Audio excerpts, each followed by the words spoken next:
jipekueni wenyewe katika amali zetu ambazo tumezitenda kuanzia mwanzo wa Ramadhani mpaka hapa tulipofika, na pia tuzipime, tuzithamini na kuzitathmini, tufanye analysis ya Ramadhani zetu hapa tulipofika na huko tunakokwenda. Tumuombe Allah azza wa jalla atuzidishie siha na afya tuweze kukamilisha Ramadhani hii kwa kheri kubwa. Leo inshallah tutazungumzia moja katika ibada kubwa ambayo tunaghafilika nayo wengi, nayo ni ibada ya Muislamu kumjali mwingine, na huyo anayemjali si mtoto wake, si mke wake, wala si babake au mamake. Hii ni ibada nzito sana. Ibada ya kumjali mtu mwingine ndiyo dini. Siku ya Kiyama watu wataulizwa, ma salakakum fi saqar, qalu lam naku minal musallin wa lam naku nut'imul miskin. Ibada hiyo ndio inawafanya watu ende motoni, kwamba hawakuwajali watu wengine. Lakini pia Allah anaposema khudhuhu faghulluhu thumma aljahima salluhu thumma fi silsilatin dar'uha 70 dhira'an faslukuhu innahu kana la yu'minu billahi alazim wa la yahuddu ala ta'amil miskin. Masala mengine hayo. Lakini pia Allah anasema wailun, anasema ara'aita alladhi yukadhibu bid-din fadhalika alladhi yad'u al-yatim wa la yahuddu ala ta'amil miskin.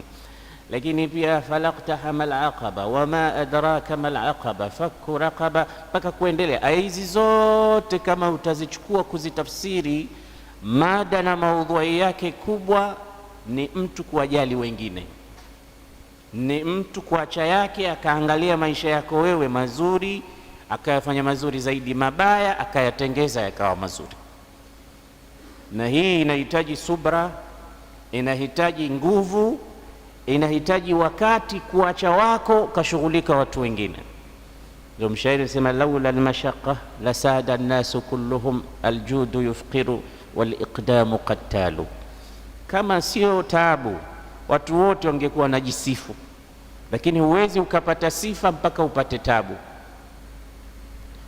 Watu wote wangekuwa wakarimu, huwezi kuitwa mkarimu mpaka utoe, na kutoa kunaifanya nafsi inapata tabu sana.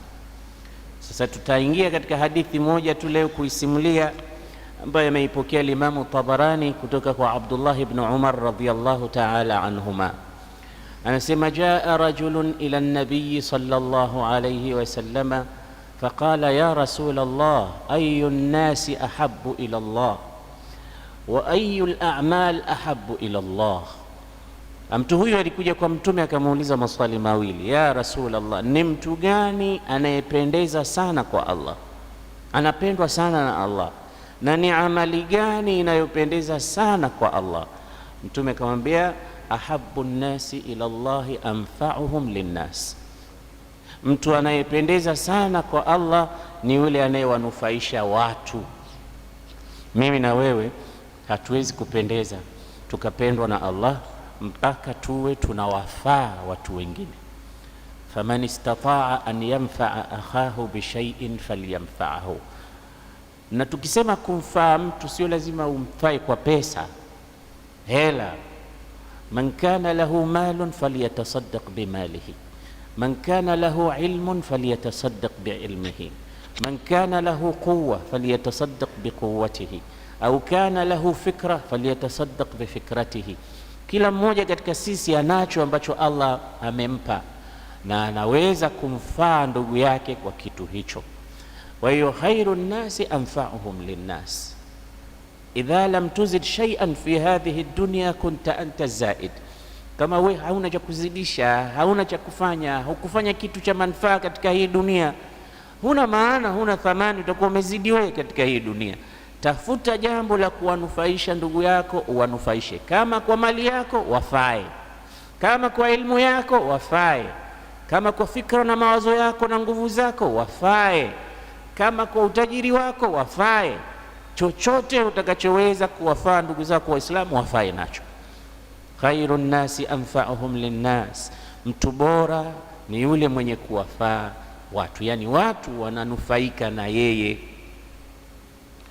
wa ahabbu al-a'mali ila Allah sururun tudkhiluhu ala muslim, na amali bora zenye kupendeza ni furaha unapoitia katika moyo wa ndugu yako Muislamu. Kuna watu hawajulikani isipokuwa kwa sifa ya kuwaudhi watu.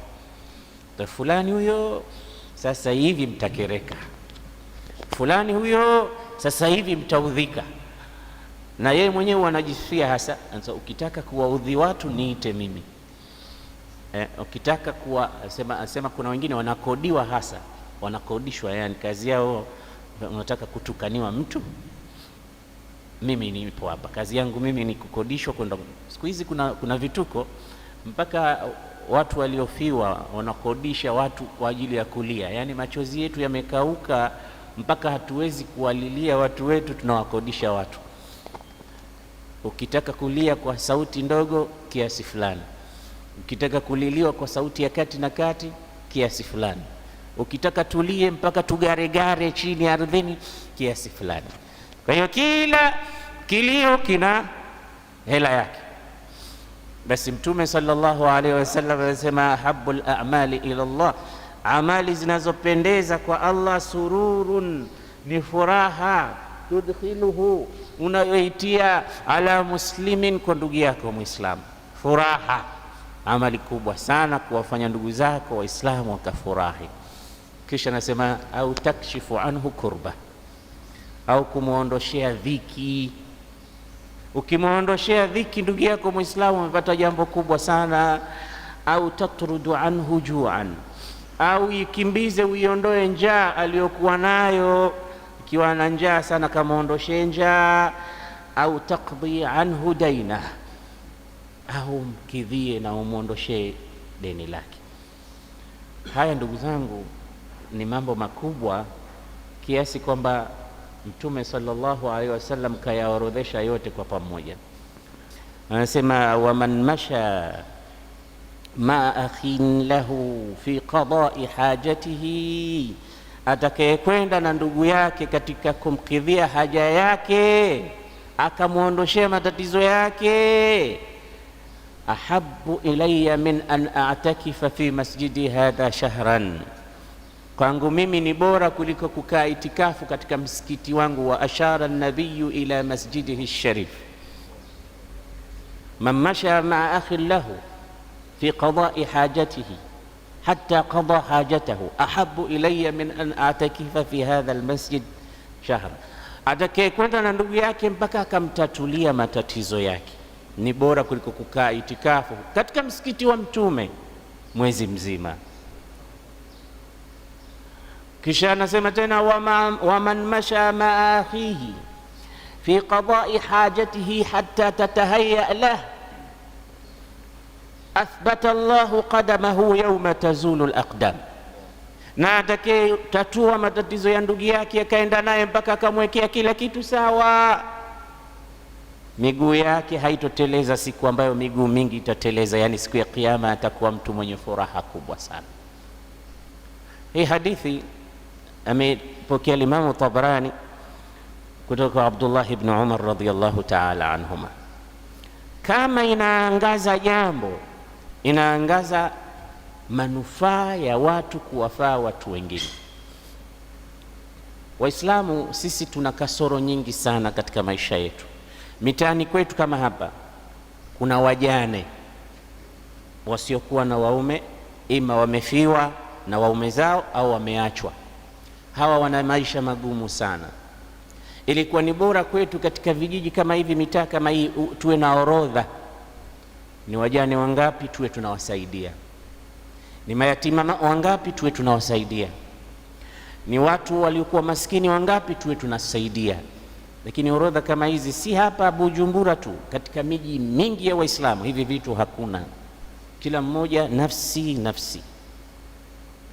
Kiuliza mfano msikiti huu au msikiti wa jirani au msikiti wote, muulize imamu yoyote, je, una orodha yoyote ya wanawake wajane katika mtaa wako? Nakwambia kila mmoja anaangalia hali yake.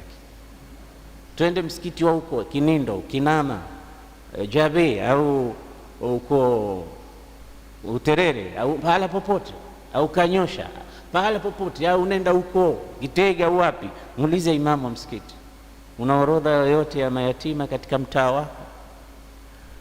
Kwani sisi tunafikiri dini ni kusali tunakuondoka zetu? Dini ni kufunga tu alafu basi? Dini ni kuwajali wengine, ni maisha ya kuwajali waislamu wenzako. Ndio maana Allah akasema, araaita alladhi yukadhibu biddin fadhalika alladhi yad'u alyatima wala yahuddu ala ta'amil miskin fawailul lilmusallin alladhina hum an salatihim sahun alladhina hum yurauna wa yamnauna almaun. Kwa nini walivyotajwa walishaji katika mambo mazuri ni kutajiwa kwamba wako peponi? Naam. Kwa nini? Kwa sababu ya kuwajali watu wengine.